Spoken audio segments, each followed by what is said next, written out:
we once had 13 months Yes.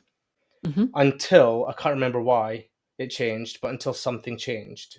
What changed? Until they, right? Whoever they, Yeah. it happened in about 0 AD, where it just became very fixed. And so we were supposed to have 13 months. So there's actually 13 signs. In Sidereal, we use the sign of Ophiuchus. The minute of our birth, it is the way the sky is on the minute of our birth that influences the energies that we're expressing here in this lifetime. Welcome to MAMWAA. I'm Gordy, your host, and this is the podcast that includes you into my most famous song lyrics. He's a middle-aged man with an attitude, and he didn't even have one till he met you. That's right, I'm the middle-aged man, and my attitude will chatter us through all things that I'm passionate about, from spirituality, the gym and fitness, food, travelling, and music or movies. Quick disclaimer, this list is not exhaustive. So you can get on or you can get off and join us for the episodes that you like the sounds of. Dip in or dip out, as long as you keep dipping.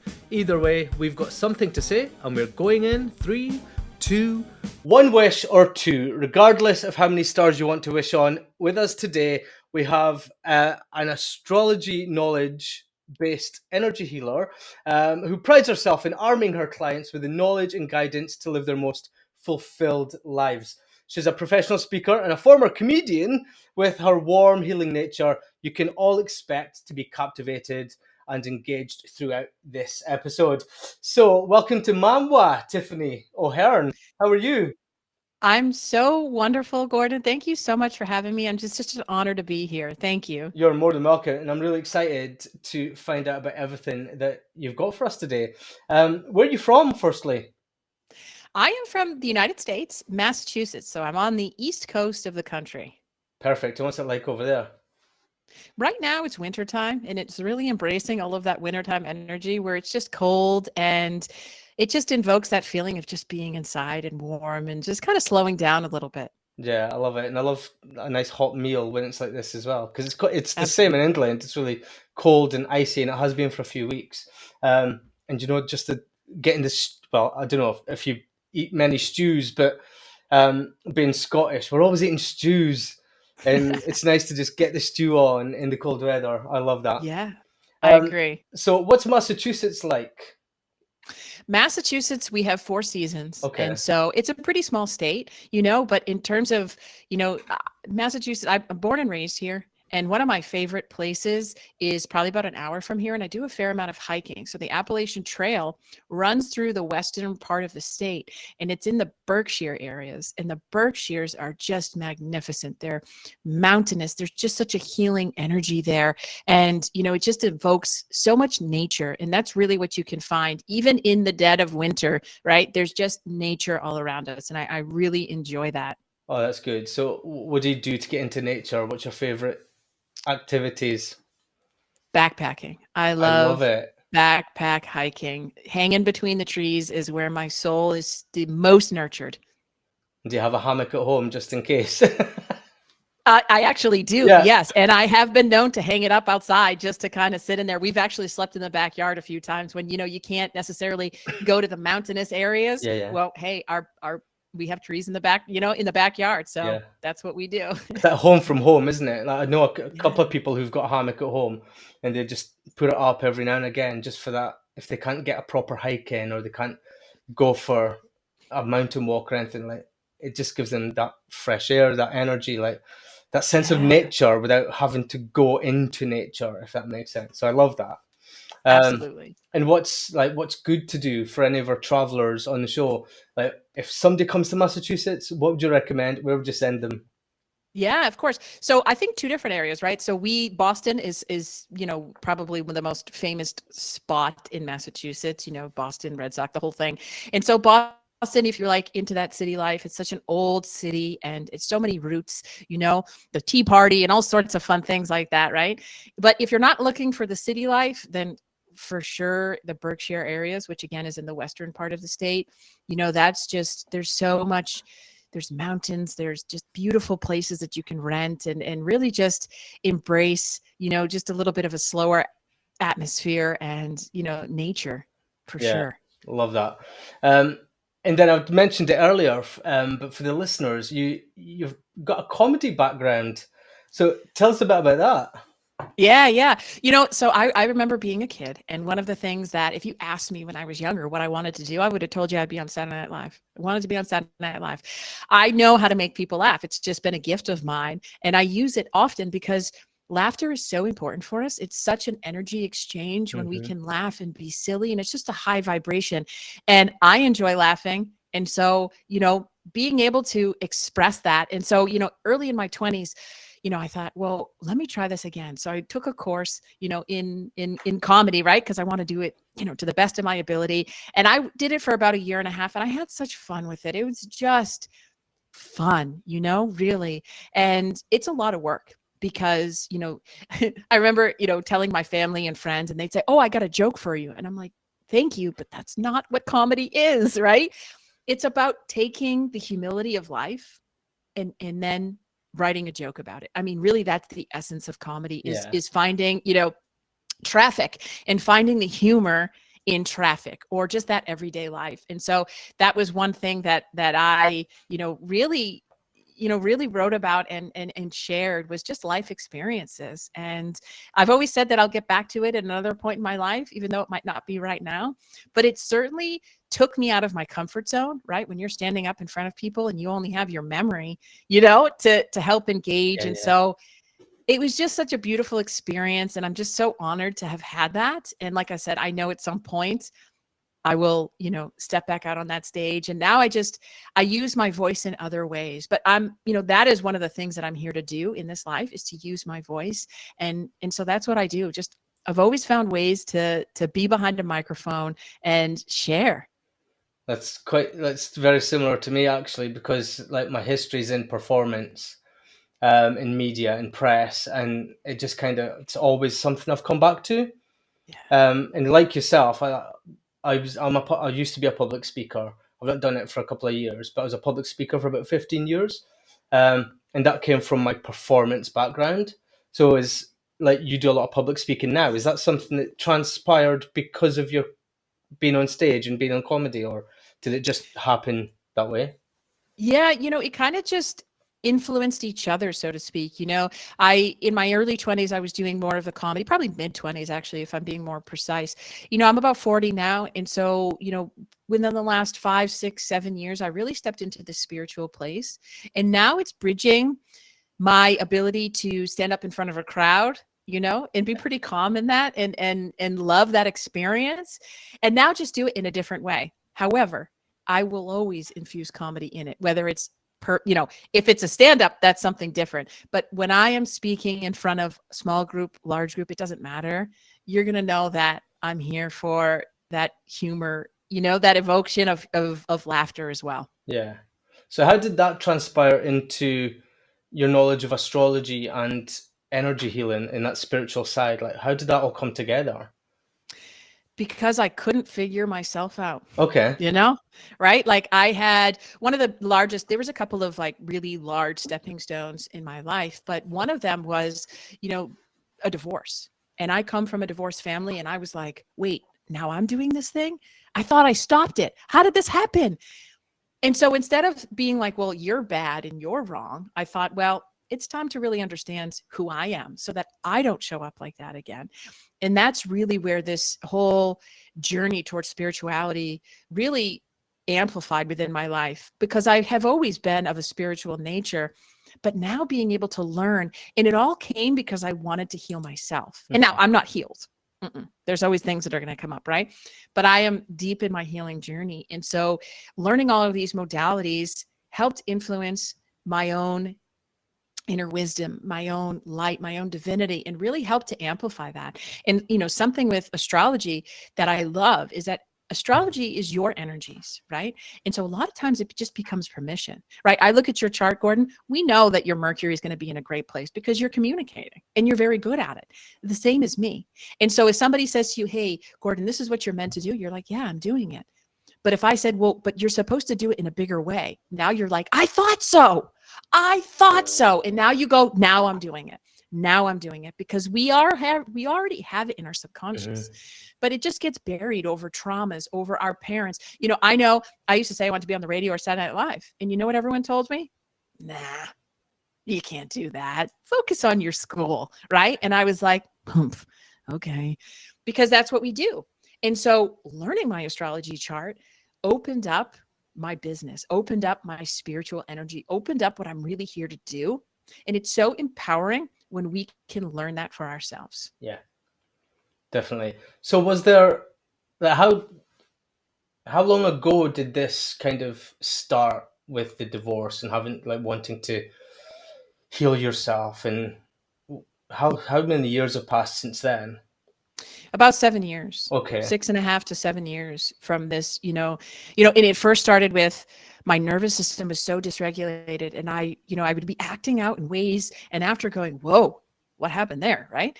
And so I started using, I don't know if you're familiar with Wim Hof, the method of Wim Hof, which is, it's 30 rounds of just really intense breathing and then breath holds, because breath holding is a really beautiful way to calm our nervous system and to kind of shock our system, shock our nervous system into, because it's very smart, intelligent, our nervous systems are. Yeah. And so when we put it under a controlled stress, it goes, oops, now we have to focus on that. And so it takes your attention out of whatever issue or whatever, trigger within your nervous system, and helps you to find that power within. So it really started with breathing. I mean, which is such a silly thing because we're all doing it right now. If you're listening to this, you're breathing, right? Well, I hope so. I hope somebody is out there. Right. So remember to breathe, because sometimes we do forget, right? Yeah. And so, it started with really being intentional with my breath. And then it was, okay, well, what more can I do? And then I started really focusing on nutrition and exercise and things like that. And then it went even deeper to energy healing and astrology and just cultivating, that love within, because that's really the essence of what, no matter what I'm saying on any podcast, the message is always to come back home to self and to do it with so much love, because we are love. And in order for us to really understand that, is to come back home, is to remember. And our astrology charts provide us that, right? I'm not going to tell you something that you don't already have some sort of inkling within you. If I'm like, hey, you're really great with languages, you're like, no, I'm not, right? You're like, yeah, I know 3 of them. Right, exactly. So it's that remembrance of who we are and to come back home, because so much of our life is made to disconnect us from ourselves. Yeah. Social media, there's the TV, there's me, there's so many ways that we are meant to disconnect from ourselves unless we are intentional and conscious about it. There's a part of that, like this whole disconnecting, that, without sounding religious, I feel like it's a test.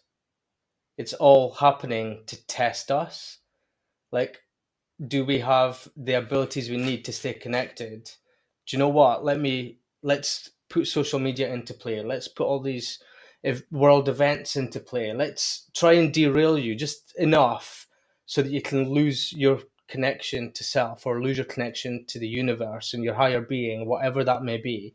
And unfortunately, on so many occasions, it works. It does derail a lot of people. So do you feel that the lack of balance that you were talking about earlier, was that prompted by your divorce? Or was it sure like a culmination of things? I mean, it was definitely a combination of things. Prior to my divorce, 2 years before that, I had my daughter, and of course, she changed my life in so many ways.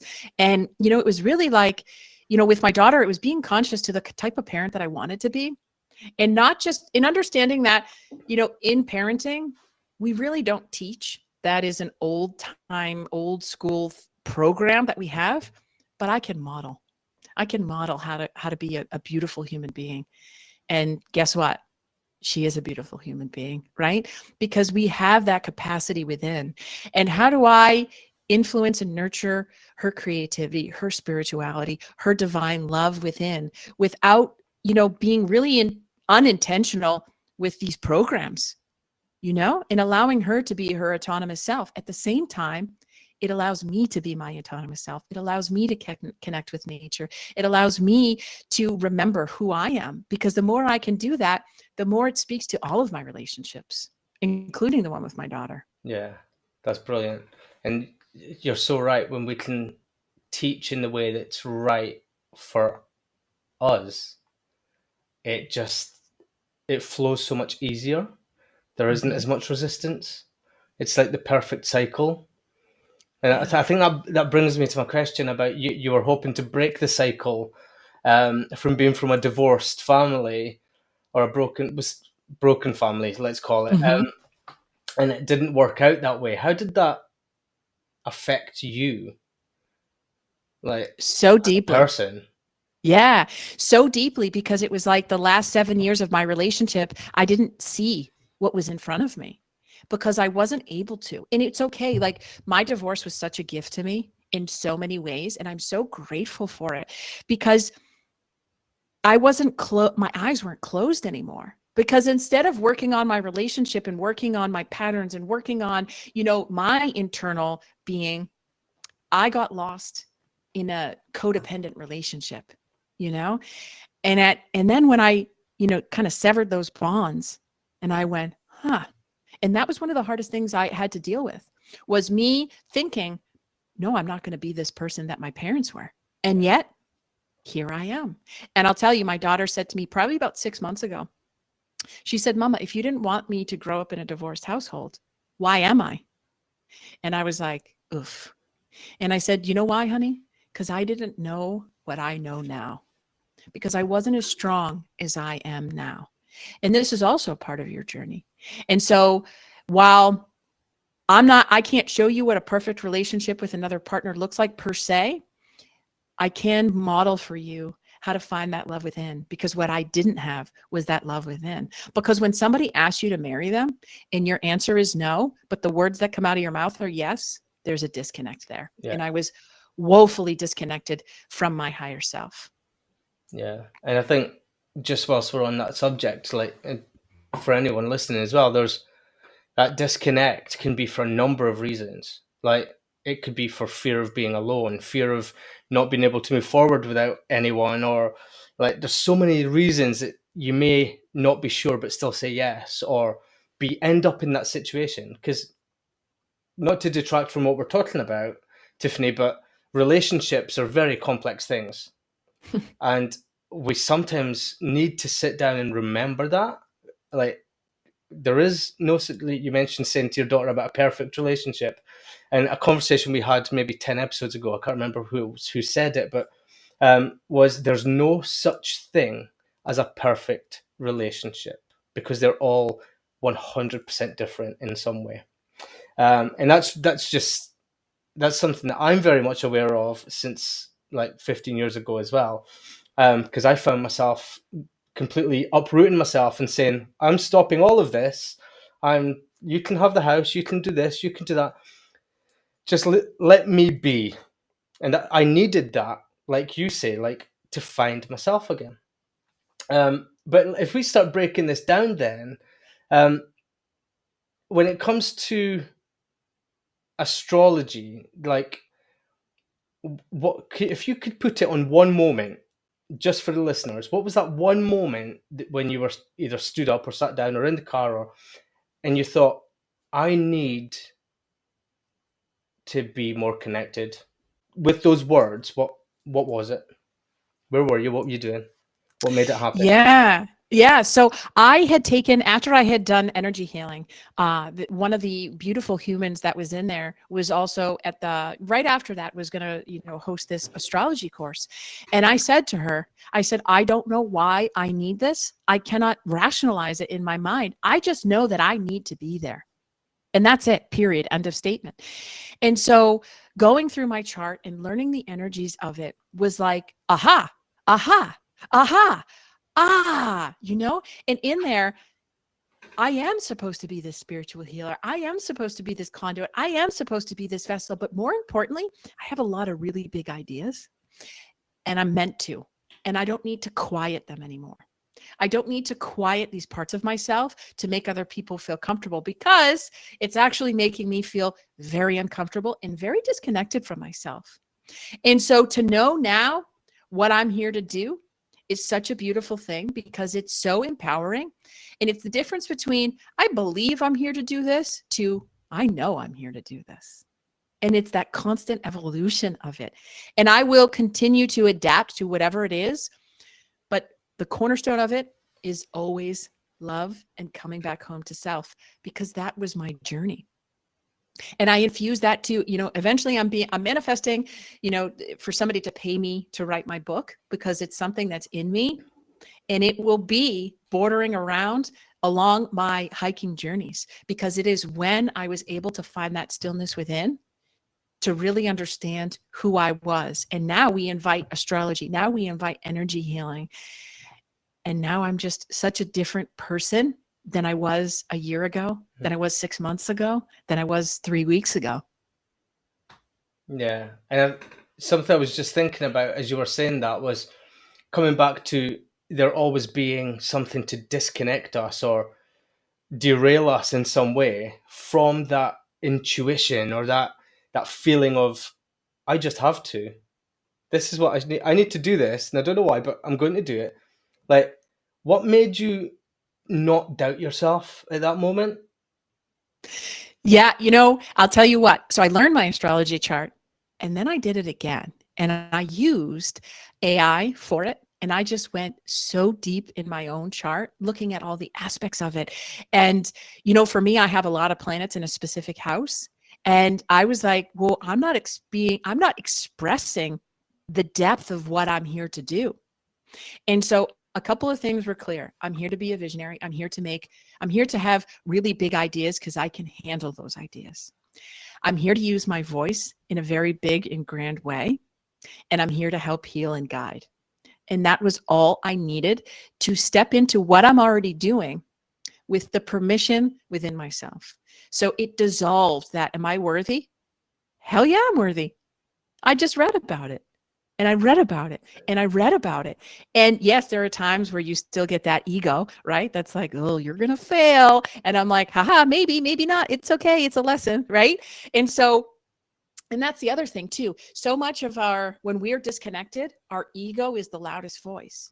And our ego is not the voice we really want to follow. Our ego is very important. It's here for a lot of really beautiful things. But for the beautiful things, if it's not a beautiful thing, then it's something that's going to very much limit us. And it's going to tell us we're bad, we're wrong, we shouldn't do all of these things. We should get married because that feels really hard to say no. That's our ego, right? Whereas our higher self is like, no, this is what I know now. And that's the difference when we know something versus believing something versus maybe, right? If I know something within myself, you can't take it from me, right? You could tell me, I don't think that you would, and it'd be kind of mean if you did, Gordon. But if you said, actually, Tiffany, you probably should put your microphone down, I wouldn't be like, okay. I'd be like, and we're just going to leave this call because I know something. Yeah. I know it. And that, sometimes people can find it a bit arrogant, and it's not arrogant at all to know yourself. It's a matter of fact, permission for other people to do the same thing. And that can make people uncomfortable. It can. And sometimes when we see it, it's right in front of us. We can tell people are uncomfortable and they don't know how to react to that. Or not that people have to react. People can quite happily go off on their merry way and live their best life. And that's great. But people don't have to agree. People don't have to want it for us. People don't have to like it. But we're doing it because we know we need to do it. Yes. And so often I'll get in conversations with others, especially now. I mean, this just happened. I was talking to somebody who has a very medical background. And the question was, can you heal your eyes? And the person with the medical background said, absolutely not. Me from my spiritual background said, absolutely yes. And they said, well, wait a minute. If the nerve dies, I said, well, wait a minute. There's miracles. And it started to get a little upsetting, right? This conversation. And I said, give me 1 second. I'm not suggesting that what you know is wrong. I'm just sharing what I know. And this is for me. And sometimes that gets a little confusing. It's almost as if I'm telling you, when in fact I'm not. I'm just speaking from what I know. Mm-hmm. And I know you can heal the eyes. I know you can. But you have to know it too, or you'll never heal it. Exactly. It's where we send the energy. It's like we see all the time neurons healing themselves. Brain damage healing itself. Like, eye nerves healing themselves. But again, without you being able to or knowing to send the energy in the right way or the right energy, or like, how would you ever be able to? You can't make a pie without pastry. Right. And you can't make a pie if you don't know you can make a pie. Yeah, exactly. And You you're used to just buying it. Right. And our subconscious is very intelligent. So what we tell it, it's always listening. And so that's also really important, Yeah. is to know no one can take it from you, right? No one can take the knowing from No. you. And it's the most important thing to have, because it's that unconditional love that you have for yourself. It's not conditional. It's not like, well, if Gordon accepts me, then I'll do this thing. But if he doesn't, that's very conditional. And I'm saying, well, I'm going to do it no matter what, because that's what I'm here for, you know? Yeah, exactly. I don't know where this metaphor of a pie came from. It just rolled out my mouth. But this brings us to, I guess what we're talking about now is this astrology is a tool for self-discovery, isn't it? Yes. And then, like, you talk about natal charts. So for me and the listeners, what's a natal chart? Never heard of Perfect. it. Yeah, that's great. First, I have one quick question. What kind of pie came to mind? Was it a specific pie? Because now I'm just It curious. was a chicken and mushroom pie. I don't know why it's in there, but a chicken and mushroom pie. It's okay. It's because it's cold out and we need those warm, nurturing meals, right? And it's, you know, it's not even my favorite pie. It's just a pie that I thought of. It's bizarre. Yeah. Well, you might need that today. Who knows, right? So our natal charts are an expression of us. So what our natal charts are is the minute of our birth. It is the way the sky is on the minute of our birth that influences the energies that we're expressing here in this lifetime. And so I practice what's called sidereal astrology, but there's also Western astrology. And I'll just take a minute just to kind of talk about each of them. Mm-hmm. I don't try to change anybody, right? You can know or believe what it is that you want. Western astrology is fixed. It started back in 0 AD, where someone, whoever these people are, right? They said, no, this is what we're going to do. Every 28 days, it moves through another constellation, and that's that. Sidereal astrology says, well, whatever the constellation size is, that's going to dictate the energies if we move through them. So what do I mean by that? Virgo is a huge constellation. It takes about 47 days to get through. My birthday is November 3rd. Now, by Western charts, I should be a Scorpio. By sidereal, I am a Virgo. And when I read that, I was like, that's me. And so the sidereal charts, like for instance, Scorpio is only 17, I think it's about 17 days long for us to rotate around that particular constellation. And so each constellation has its own day, right, that the earth will traverse around it. Mm-hmm. And so sidereal is based on the stars in the sky, the moment you were born, whereas Western is based on the stars in the sky from a fixed perspective. I'm not saying right, wrong, it doesn't matter. You're still going to get something from that, right? But for me, I like things where people don't just say things are true. I like to, this is just it, right? And so right now the sun is in Capricorn, but there's an app that you can get on your phone. It's called Star Walk 2. And so a lot of times what will happen is in between, like the Western, because every 28 days it changes, Capricorn's a pretty big constellation. And so you'll see it, right? I think on the 21st is Western will transition into Aquarius. And if you hold your phone to the sky, it'll probably show as still being, and it's not 100% because I don't have that, data, but you'll see the sun still in Capricorn. And it's like, well, wait a minute, how can we be in Aquarius when the energies are still in Capricorn? And so that's what I prefer, because I can hold this to the sky and see, oh no, we are in Capricorn, despite what Western astrology says. And so I can, when I look at a birth chart, I can do it from Western or sidereal. The chart's not going to change. It's just your perspective, right? Or what your experience is with either forms. And if you don't know Western versus sidereal, I'm always going to encourage you to go with the sidereal. And is this affected then by, this is just something I've seen online, that we once had 13 months. Yes. So I can't remember what the actual, it's not physics, what the actual science of it was, but there used to be 13 months and each month was exactly the same amount of time. until, I can't remember why it changed, but until something changed. What changed? Until they, right? Whoever they, Yeah. it happened in about 0 AD, where it just became very fixed. And so we were supposed to have 13 months. So there's actually 13 signs. In Sidereal, we use the sign of Ophiuchus.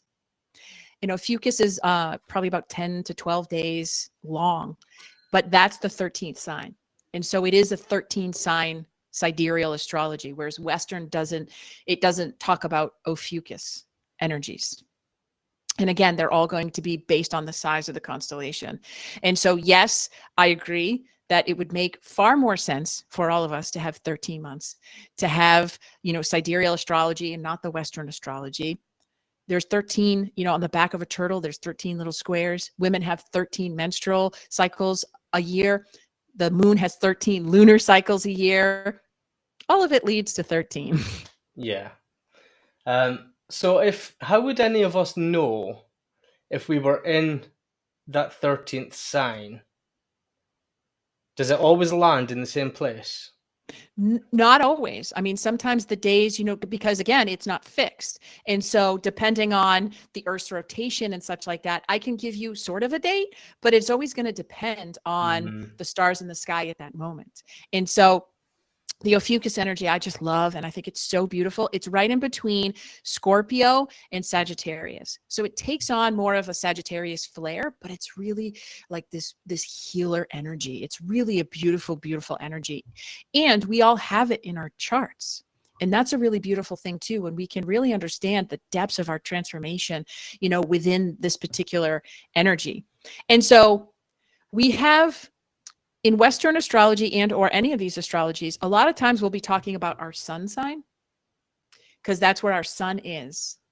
But our rising sign, depending on who you listen to, is equally important, if not a little bit more, because our sun sign, our rising sign, which is the sign on the horizon the moment you were born. And that's the sign people see you in. That's what you're going to show up in. Whereas our sun sign is more based around how we see ourselves. But how we show up to others, that's our rising sign. And so there's different then we have our moon for emotional needs. So there's like a big three that really help to speak to the energies within us. That makes sense. So, do you know, it's a bit of a sideways question, and I don't know if there's an answer to it, but I'm going to ask it anyway. So what happened when we were born based on what stars were in the sky? So how did that specific formation of energy affect us on that day at that time? It's essentially our karmic path, because everyone has a different natal chart. They could be similar. For sure, they can be similar. And a lot of times your children, your partners and things like that, you'll have similar placements, right? Because you're expressing the energies within them. But on that minute of your birth, right? Even if you have twins, they're gonna fluctuate just a little bit. And so you're expressing those energies throughout your life, whether you know it or not. And there's really some beautiful karmic placements as well. Like we have what's called our north and south node. And they're here. The north node is here. This is what you're supposed to do in this life, supposed to do. And if you can embrace that, right, but while looking at your entirety of your chart, your life will change because it's what you're meant to do. And a lot of times our south node is what we've in a past life have done, and we've done really well at it. Now, it doesn't mean it's your exact last past life because these are the energies. And so in one of these past lives, you've been really good at this, whereas now this is what you're meant to do. So for instance, mine was in house 4, which is the family house. So that was more, I've already done the family, it doesn't mean don't have a family now. It means that I was probably that stay-at-home mom or, dad, where I really spent more time in the family dynamics. My north node is speaking to me being out in the public in a very big, grand way. Well, I'm doing that. Yeah. But I wasn't before. That makes sense. And I guess that the energy makeup, I'll call it, explains a lot about why when we feel an energy when somebody walks into a room and it either repels us or attracts us, because it's a makeup of energy. Like it's just, it determines a lot about what happens on a daily basis, doesn't it? Absolutely. Absolutely. And also, you know, I created what's called the inner soul map recently. And the reason why I did that is because if I look around, I have so much compassion for all of these human beings that are just walking around kind of lost. And they're lost because, their parents told them to go to college and make a lot of money, or, their partner said, no, you have to work. You can't stay home with the kids or whatever. When whatever it is that their journey is, they're not really expressing it. And that's that disconnect. And that's where we feel sort of empty in like, I don't know what I'm supposed to do. It's almost like those midlife crises. We're always going to have them. We're going to have these, and it's that access to our higher self that's like, something's not right here. But are we bold enough? Are we courageous enough to listen? That can always be a different story. But with the inner soul map is what I, have created to help empower and use my astrology knowledge. And so essentially what it is, it's a 42-page guide where you give me your birthday. There's a website for it, right? You put in your details. I'll pull your chart. I will fill everything in for you. And then you just go explore using ChatGPT. You take the prompts that I've created for you, copy and paste, and go on your own journey. And it is meant to empower. It is meant to change your life. If you're bold enough, if you're courageous enough to follow it, because it's going to be the only permission that you need. That's great. And it's really useful as well. Like, what are some daily practices that we could put in to play, like on a daily basis? Whether it's I've just woken up, let me do my self-healing or self-discovery for a few minutes before I actually get out of this bed and take on the world. Or like, is there any kind of daily practice like that we can? Yeah. So for instance, knowing where your Mars energy is, that's going to be your drive. That's your focus. That's your fire, right? My Mars energy is in the 3rd house. So it's also really helpful for me to move my body prior to stepping into my day and move it in a way that is based on my energies, right? My daughter has Mars in her 1st house. So I know that she gets these wild, intense bursts of energies. And so I can set up and cultivate those areas for her with which to use them. And so it's really helpful for us to know, right, where your Mercury is. How are you meant to communicate? And then you can journal on it. Then you can find those ways to nurture those energies. Because when you do, your life changes in such a beautiful way because you're expressing who you are. That's what you're here to do.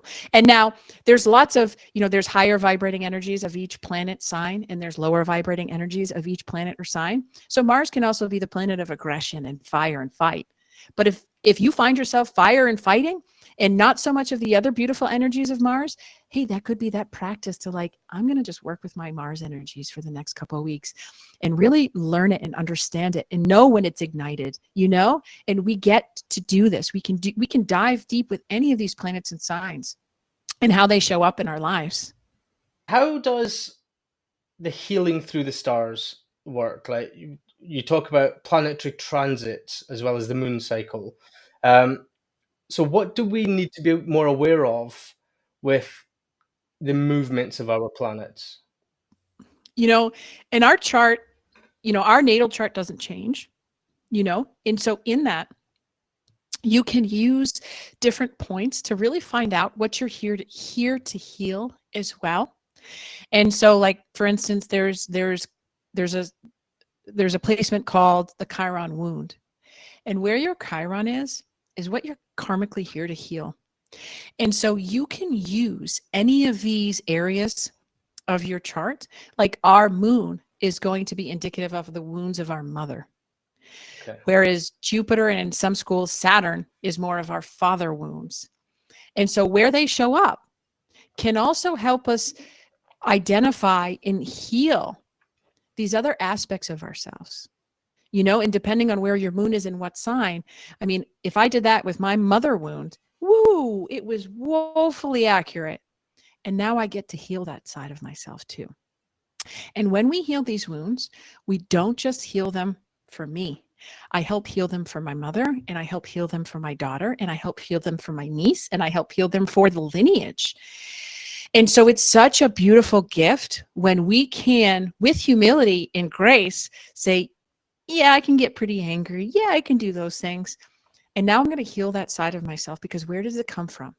Right? And now we can start vibrating from some of these higher energies of these signs and these planets. And so you can, and so anyone that does energy healing with me, I almost always pull their chart, because it really helps me understand them a little bit deeper, yeah. and where the greatest aspect of healing might come from. And I don't guess, right? I use your energy to figure that out. However, it just gives another touch point of like, hey, what are you here to do? And listen, we all have trauma. We all have wounds, and it's okay. It's what you do next that matters most. Yeah. And that keyword trauma, and it just upsets me so much, because we're born as, and I'm going to say perfect. We're born as perfect cells of energy, and from day one, in some way, it gets trashed from generational trauma that's been passed down from God knows how long. Well, and Gordon, to your point, we come into this world and usually it's a fight, right? However we're being born, it's usually some sort of fight inside of us. But so we're being born into, here we are being born. So, but we also have past life energies that are being expressed in this life. So past life traumas and things like that. We have our generational traumas. And now we have to deal with the world at large. Does our mother come right when we cry? Because if not, now we feel unsafe. Yeah. And that's where unsafety or fear starts to really, envelop us. And so if we're being honest, we got a lot of shit, but we also have a lot of really beautiful things. Yeah. And if we can focus on the beautiful things, if we can focus on that spark within you, that divinity within you, it can really help with that humility and grace to find those shadow aspects of ourselves, and say, yeah, no, that's what I'm ready to work on. That's what I'm ready to heal. And we live in a big, beautiful world right now where there's access to a lot of beautiful humans who can hold you in those spaces and guide you through, to the next highest version of yourself. Yeah, definitely. Although it's beautiful, I was going to just raise this based on the astrology. It's unhealthy. The world at the moment is unhealthy. And it's just in the last, I'm going to say, month, I can feel it. Can you feel it? Like, and yes. Everyone is walking around like, what? Wait a minute. What? And then it's just like this, it's this permanent unease that we wake up and we're in this constant state of flux where we're just like, what's going to happen next? Like, did that just happen? Like, hold on. Like, and I don't watch press, news, media. I don't read news media, but you can feel it. You can feel the resistance all around and the chaos all around. Yeah. And I have to say, it's our biggest invitation to connect, because right now what we're feeling is a nation, a world of disconnection. Mm-hmm. And if you follow mainstream media, it's an invitation to put it down, because that's not where you are, and that's not where you're going to find healing. Yeah. But there's beautiful things like podcasts. There's beautiful things, there's sacred containers out there. There's so many places that we can go, which is another reason why I have such big visions, because it needs to be more people like us that have these hard conversations, that say, listen, if you're going to exist in the mainstream media, if you're going to go eat fast food, if you're going to, listen to your Bluetooth headphones all of the time, if you're going to fall asleep to Netflix every night, it's going to be a little harder, because you're disconnecting yourself, from the true essence of you. And that's what we're really seeing. But the other side of that, for me, is connecting with really beautiful humans like yourself, and in all of the, beautiful souls that will be listening to this podcast, that are doing it because they know that this resistance isn't good, whether they know it with those words or not. That's what's happening. And we're seeking something else. We're seeking that connection to other humans so that we can find that spark, so that we can have that invitation to come home.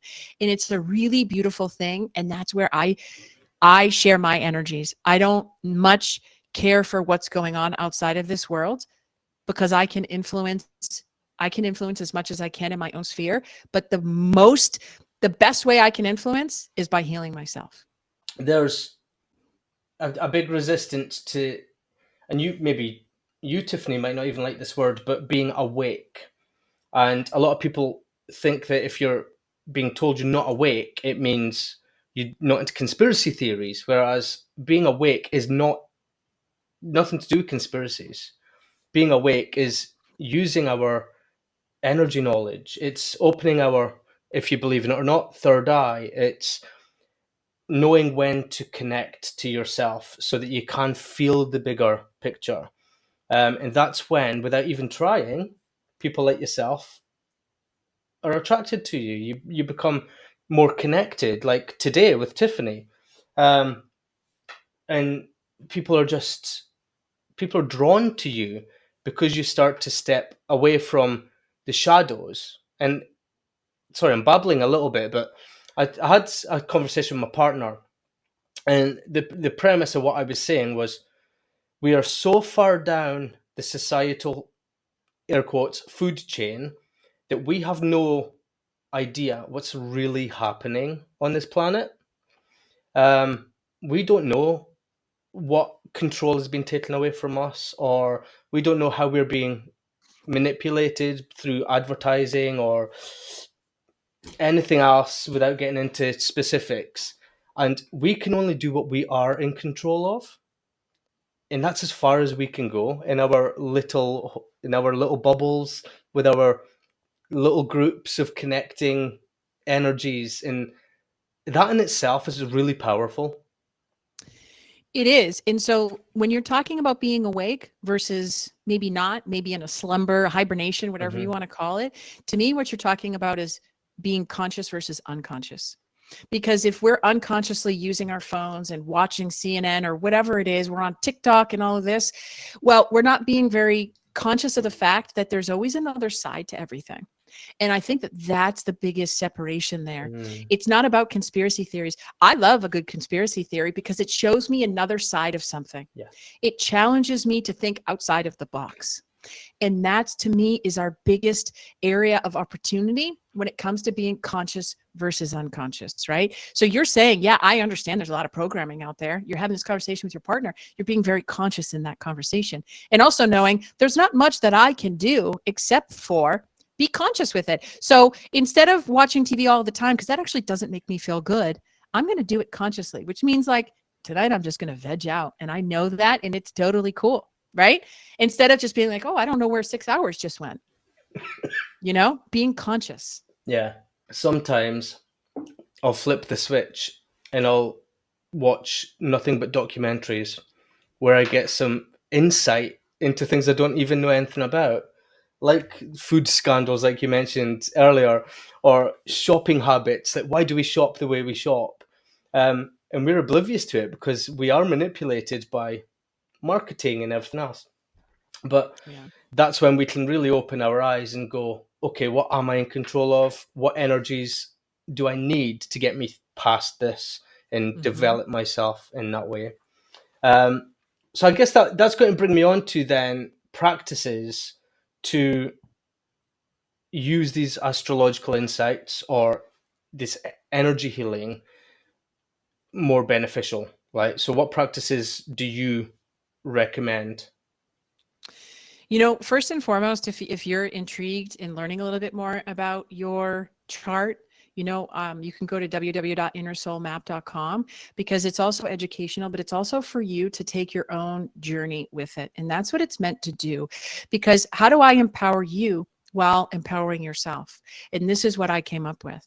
And I find it to be a really beautiful way for us to connect, because in that, we will find our own practices. Instead of saying, hey, Gordon, you should journal more. And you're like, I don't really like journaling, right?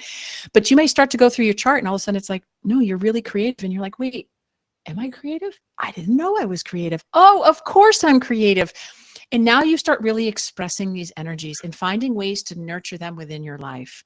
And that is its own form of healing. Because again, if you're meant to be out loud and you're not, then you've put a box around yourself unintentionally.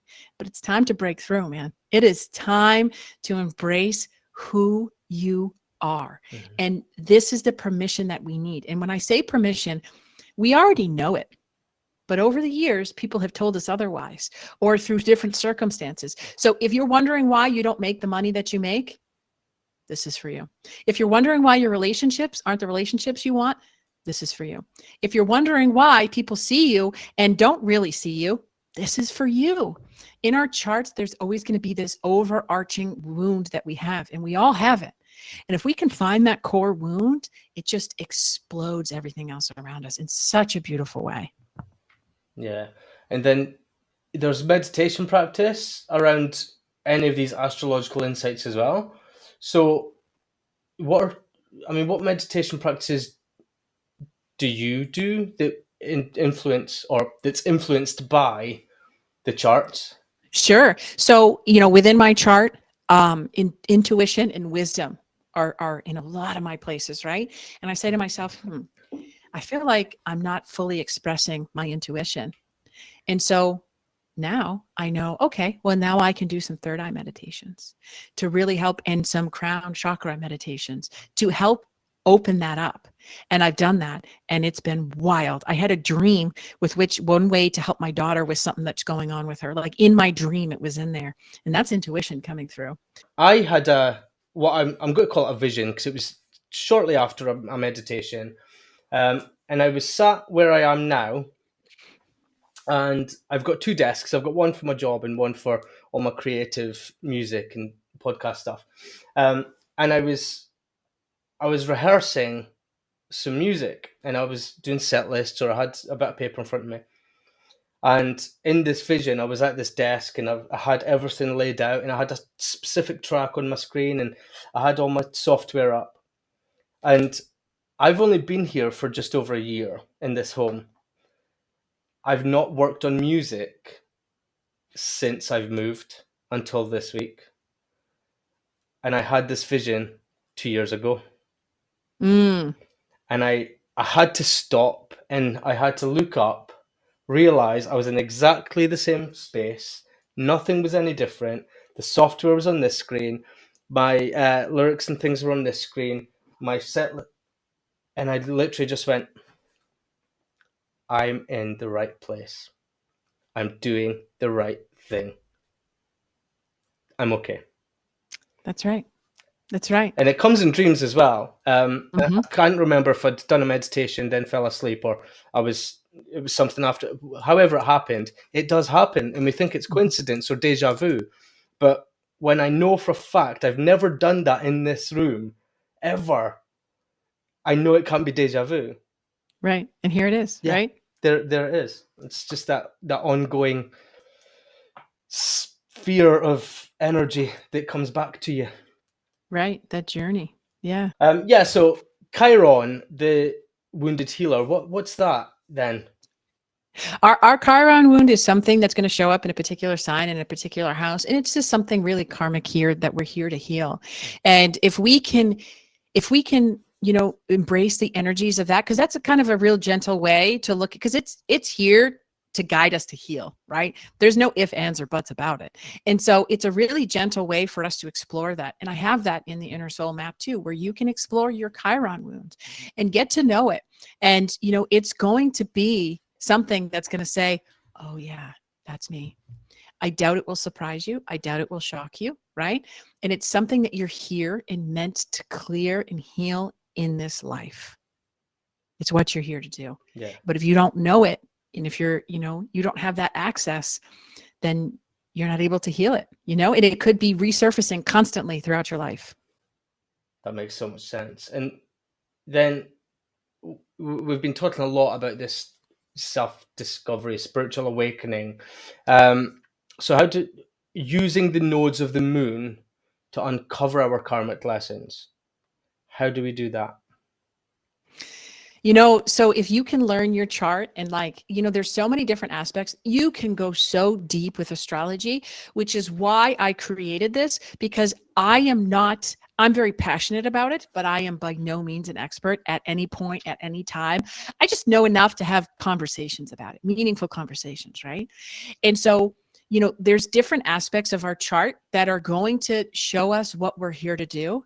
And if we can follow that a little closer, our life becomes easier because we're doing what we're meant to do. So many of us are doing what we're doing because of bills, because of the kids, because of the spouse, because, well, we actually don't know why, Yeah. right? So if we can connect with that, we heal so much of ourselves simply saying, I matter, and I'm going to do what's in my highest and best interest. Definitely. And the only way we can do that is by getting some of your vast knowledge. So can you give us your promotional sites, or where can we find all of this stuff that you've been talking about today? Yeah, sure. So I'm all across social media. I post a lot of videos on Instagram and TikTok. It's Heart in Soul Healing, because I do not think you can heal without your heart in your soul. And then for my astrology, whether it's the inner soul map, I also have right now the romantic inner soul map, which is just a really beautiful journey where you can take you and your partners. You give me you and your partners, time, date of birth and such. And now you have this 23-page PDF. And I envision you to go on a romantic weekend and just connect, learn how it is that we can inspire romance, learn how we can inspire intimacy in relationships, and learn the energies of ourselves so that we can connect. Because all of this is designed to help you connect to yourself and or your partner, right? And so that's at www.innersoulmap.com. And I'm so inspired by this, and I'm so passionate about it. And so if it at all inspires you, just check it out, because I want you to step into that power, that divine power that's already within you, and just have that permission to move forward and to do it with such awe and inspiration and love within yourself. That's fantastic. I will put all the links in the show notes, and everywhere that you can find Tiffany O'Hearn for you guys who are listening or watching on the video. But yeah, that's been an amazing chat, Tiffany. Thank you genuinely from the bottom of my heart for spending time with us today. And thank you guys all for listening or watching to this episode of MAMWAA. It has been great to have you join us both. Please don't forget to drop us a comment. Keep the conversation going. You can subscribe to the podcast, or you can make sure you don't miss a thing, and stay tuned for future episodes by following us on Gordy Camp TV on Facebook, at Gordy Camp on Instagram, and Threads. So until next time, look after yourselves, and whatever you're doing, be well and keep your eyes on those stars. Take care.